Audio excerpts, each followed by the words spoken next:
Hello and welcome back to Football Manager 2020 with Newcastle. In the Championship, we've not played any games just yet. We are looking at the finances screen, and you're probably looking at the transfer budget in the top right-hand corner thinking, that's only about £13 million that he spent. Can't have bought too many players. Well, you're wrong, because we've got 15 new signings to talk about, not including the ones from the last episode. So we've probably brought about 20 people in the summer. The window is still open. We've still got £50 million to spend. We've also sold a few more players, which we will go through in just a second. Yeah, this could be quite a long episode. The big name to leave the club then is Joel Campbell, signing for Strasbourg for £8 million. The board not best pleased with the finances involved with this one. I just wanted to get him off my books because I've bought a lot of attacking midfielders, a lot of strikers. He's not going to get anywhere near the starting 11. DeAndre Yedlin has also left the club, signing for PAOK for £4 million. Once again, board not particularly impressed with the finances. And finally, Yoshinori Muto has also left the club, signing for Hannover 96, and you can guess that the board weren't happy with the finances of this one either. Also, leaving the club on a loan deal is Jacob Murphy. He's gone to Wigan until the end of the season. They're paying half of his wages. Again, never going to get in the first team for us. Along with Matty Longstaff, gone on loan to Millwall for a similar deal. Are you ready for 15 new signings to join the club? We're going to have to go very quickly through these. Starting up is 21-year-old Irish striker from Southampton, Michael Obafemi. He is a youngster, bought for the first team as a backup option. Basically, he ticks the boxes for some of the board's requirements to sign players under 23 for the first team. He's joined for £975,000. Absolute bargain. Next up is Benny Banningham, I still can't say his name, signed from our former team, Everton, 22-year-old Democratic Republic of Congolese defensive midfielder, once again signed for cheap, basically ticks the box for players under 23 who can play for the first team. £750,000 for Benny. Another one ticking the box is 22-year-old Slovenian striker Jan Mlakar, who has signed from Brighton, I think it's Brighton? Yes, signed from Brighton for £375,000 and immediately gone out on loan to Oxford. He wasn't going to get games for us because obviously we do have quite a few strikers. And here's another one. 22-year-old English striker Niall Ennis has signed from Wolves on a completely free transfer. He wasn't out of contract, they just transfer listed him for free. So I thought, why not? We'll bring him in. Probably not going to play a huge amount of football, but again, ticks the box for the board. 22-year-old Swedish goalkeeper Marco Johansson has signed from Fulham. He's going to be our third choice goalkeeper, signing for not a lot of money. Where is it? £325,000. He's not great, but he'll do a job as a third choice. 18-year-old Ivorian central defender Didier Bamba has signed from AFAD Jekanu in the Ivory Coast. This, by the way, is one of the teams that I always go to try and find really good youngsters. Didier Bamba, 18 years old, is hopefully a decent example of that. I think technically he's good, mentally he's lacking. He's 2-star current ability, 3.5-star potential ability, only 18 years old, might get better. Did I say how much I signed him for? It was £230,000 anyway. Another youngster to sign is Thai striker Subhanet Moyanta, maybe. In real life, he's played, I think he made his debut for the Thai national team at 16 years old, and he's got a minimum fee release of £725,000. I thought, it's pennies, isn't it? We've got 67 million to spend. Brought him in, 2.5-star current ability, 3.5-star potential. Probably not going to play for us. Probably not even going to get registered to play for us. So might try and loan him out if anyone will take him. Anyone who's not in Thailand. We've already had a couple of clubs from Thailand coming for him. We don't want to do that. Moving on to the players now who are over £1 million. New Zealand left-back Liberato Kasase, maybe, has signed for Wellington Phoenix. £1.3 million it has cost us. He's not registered. He's transfer listed. Probably going to loan him out. I say transfer listed. He's loan listed. Probably going to loan him out. I don't really want him to go to Australia. I'd rather him stay in England. But if only teams in Australia want him, then fine. He'll have to go back to Australia. For £1.4 million, we have strengthened our defence. It is Jasper van der Werf, a 22-year-old Swiss central defender, natural ball-playing defender on defend as well. Not cost a lot of money, like I've mentioned. 3-star current ability, 3.5-star potential ability. Gives us a lot more strength options as part of our back three. Also, 22 years old. Ticks a box for the board. Another youngster is next to join the club from Tijuana in Mexico. It is Miguel Angel Valenzuela, who I think could be an absolute gem. 2.5-star current ability, 4.5-star potential. He's got a couple of traits as well. Tries killer balls, runs with the ball. Technically, he's got some really good stats. Mentally, really good attributes as well. Physically, he's pretty decent. Needs maybe a little bit more pace. Only 18 years old. He's cost us £3.2 million, but he's not probably going to play for us. In fact, he can't play for us because he's not getting paid enough money. So maybe we'll loan him out. Maybe he'll just sit in the under-23s for a season. Maybe next year is when Miguel Angel Valenzuela, which is a great name by the way, maybe that's when he'll start breaking into the first team. Getting into the big money now, for £5 million, Sebastian Vassiliadis is a 23-year-old German central midfielder who can play as an attack midfielder or a defence midfielder. Naturally, ball-winning midfielder on defend, naturally box-to-box midfielder on supports as well. 3-star current ability, 4-star potential.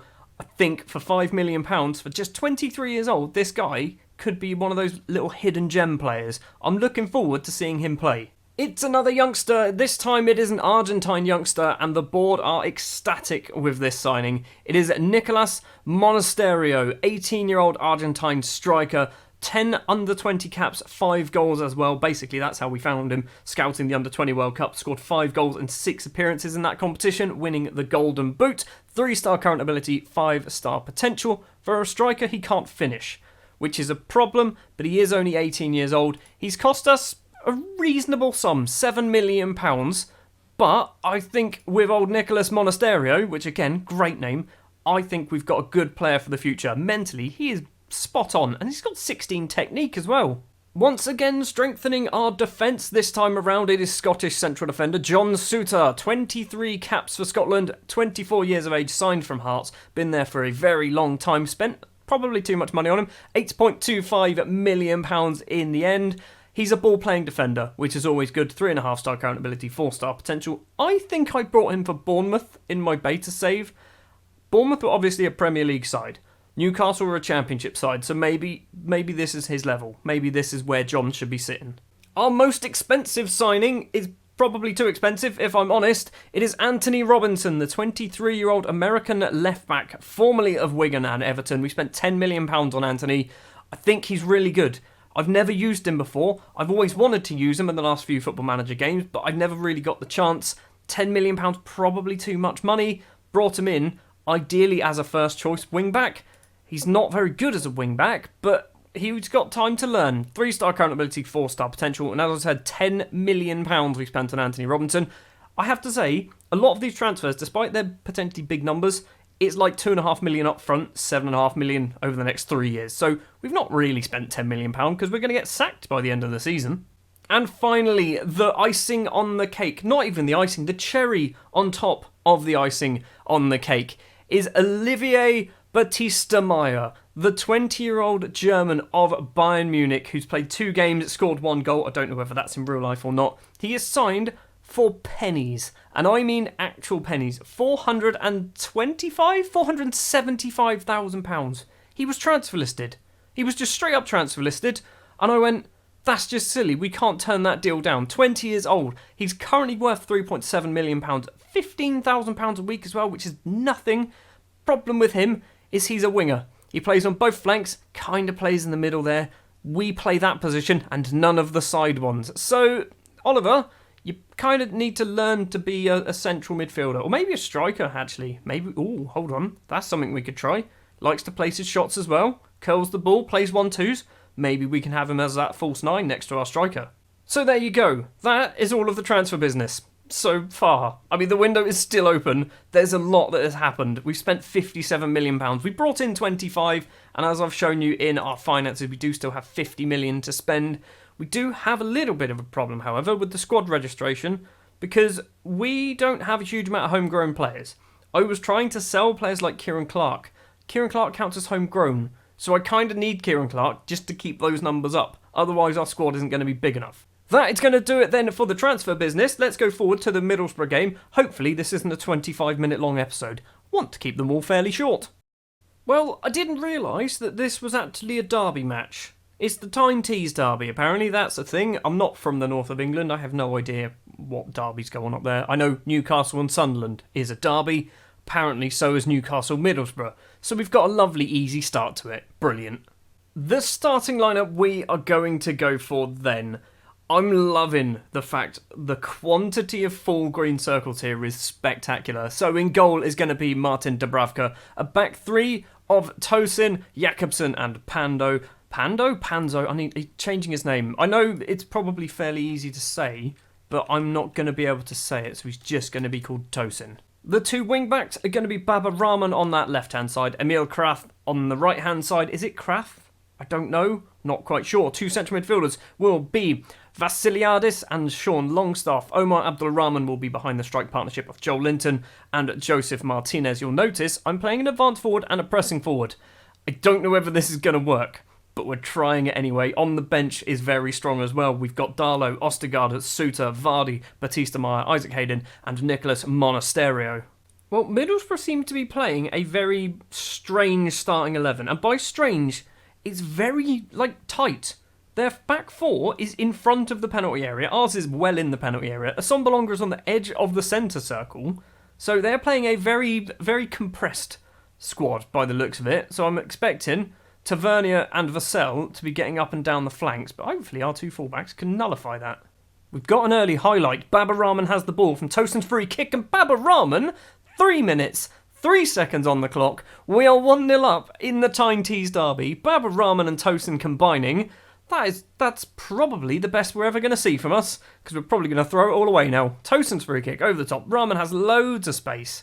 I want Joey Martinez to score. I want Joey Martinez to turn up in Newcastle, score some goals. Abdulrahman's cross, Joel Linton's there, Panzo is there. Johnny Panzo's put that in from an impossible angle.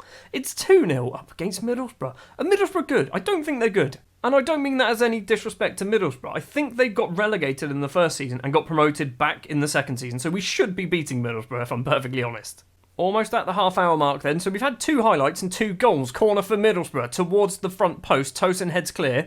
Isaac Vassell is going to collect it though for Borough. Plays it all the way across. Dale Fry in the area. He goes for goal. Smashes it wide of the post. We're going to get a goal kick. In fact, we're going to have a throw-in near the halfway line. Tosin forward to Joel Linton. He's got some runners. Kraft is that runner down that right-hand side. He's got a couple of players in the box. Stops. Plays it to Joel Linton. Joey Martinez is there. Joey Martinez is already on just as good a season this year as he was last year at Everton. 1 goal already for Joey. I'm going to make this man a legend for Newcastle. It's a free kick. Bowler takes it for Borough. Tavernier, who's got himself a yellow card. McNair forward. Bowler again on that left-hand side. Loads and loads of space. Kraft's running back to try and close him down. What a tackle that is from Kraft.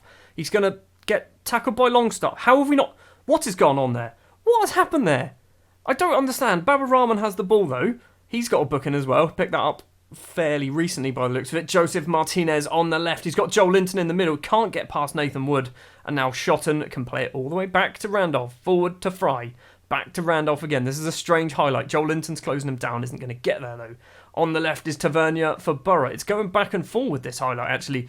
Runs forward, direct towards the goal. Plays it through. Paddy McNair's there. His effort is just trickled wide of the post. It's a goal kick. Kraft's throw before half-time. It's to Dale Fry, apparently. Straight to Dale Fry, who can get the ball clear. Assombalonga heads straight down to Longstaff, so Vassiliadis, Tosin, across to Jakobsen, the 18-year-old Danish central defender. Kraft on the right-hand side. He's going to have to come inside. Plays it all the way across to his full-back partner of Baba Rahman on the other side. 3 in the box, crosses in. Joel Linton's there, can't quite get there. Nathan Wood heads down, Shotton can clear. This is going to be another highlight that's back and forth, isn't it? Jakobsen in the centre circle, runs forward. Kraft back to Jakobsen. Kraft's making a good run if he wants to find him. Does use him. Is he going to cross it in? Go on. Takes his time. Crosses in. Joel Linton's there at the front post. It's 4-0 and it's not even half-time. Emil Kraft and Joel Linton combining this time. We are cruising against Middlesbrough. And it is half-time and it is 4-0. Rahman, Panzo, Martinez, Joel Linton. We've only had 8 shots on target, but 4 of them have found their way into the back of the net. Currently, we sit top of the table. End the season now. No changes at half-time. Instant highlight though. 46 minutes and about 3 seconds on the clock is when it started. Jakobsen plays it all the way back to Dubravka. Inside the D, just outside of his penalty area. Tosin once again, the former Manchester City youngster. Ball over the top. Joel Linton's going to hopefully chase it down. Mark Bowler to Dale Fry. Back to the goalkeeper, Darren Randolph. Forward to Ryan Shotton. Why do I know lots of Middlesbrough players' names? Like full names as well. Paddy McNair. Ryan Shotton gets the ball back. they're passing it around. We're not quite stealing it away. Isaac Vassell comes over the halfway line, plays the ball all the way across to Tavernier. He's being forced back though. Joel Linton's going to nick it away. He does steal it away in front of Dale Fry. 1-on-1 with the keeper. Joel Linton kicks it straight at Randolph, but we do win a corner. Is it going to be Abdul Rahman taking our corners? I imagine it probably is. It is Abdul Rahman. Steps up towards the penalty spot. It's actually not towards the penalty spot. It's all the way over and actually called off for a goal kick. Right, we're going to do a sub. Vasiliadis is going to come off. Isaac Hayden is going to come on. I want to bring on Batista Maya, but I don't really know where to bring him on. I guess we just do him as that advanced playmaker. He's not great as an advanced playmaker, but he should learn, probably. I am going to bring on Jamie Vardy as well. I don't know when, but it's going to happen. Batista Maya with the free kick. It's towards the back post. Sean Longstaff was there. His head hits the bar and goes over. I want to get 5. Can we get 5? A 5-0 victory on the opening game of the season sounds good, doesn't it? Right, Martinez is going to be coming off. He's just taking a bit of a knock. Vardy is coming on. Do we swap you two over? Makes no difference. We'll keep Vardy as that advance forward. We've had 30 shots, 15 on target, and scored 4 goals. I mean, it's a good result, but ultimately at the end of the day, would have liked to score probably double what we have scored. It's going to be 4-0. It is 4-0. 33 shots, 17 on target. Everything happened in the first half. We are top of the table. Just another 43 more games to go. 41 more games to go. How many teams are in the Championship? 45 more games to go. There's a lot of matches, isn't there? Only Brentford and Palace are still to play them, but yes, we are top of the table. Leeds United in second after winning their match 3-0 away from home against Wigan. That's a pretty impressive result. Fulham also picking up a 3 points and a 3-0 victory, along with Reading as well, winning by 3 goals. Newcastle triumph in Tyne Tees Derby. Good, good, good. Joey Martinez has scored. 11 hours of football without scoring, and Joey Martinez has finally scored. All it's taken is for him to move to the northeast of England. Right, well, that is going to do it then for this episode of Football Manager 2020 with Newcastle. Apologies if it was a very long episode. Next episode, I don't know where we're going to go. Give you a rough idea, probably end of August, start of September time. So expect that. Thank you very much for watching this episode. If you did enjoy, do remember to leave a like. If you want to see more, hit that subscribe button. And I'll be back tomorrow with more Football Manager with Newcastle.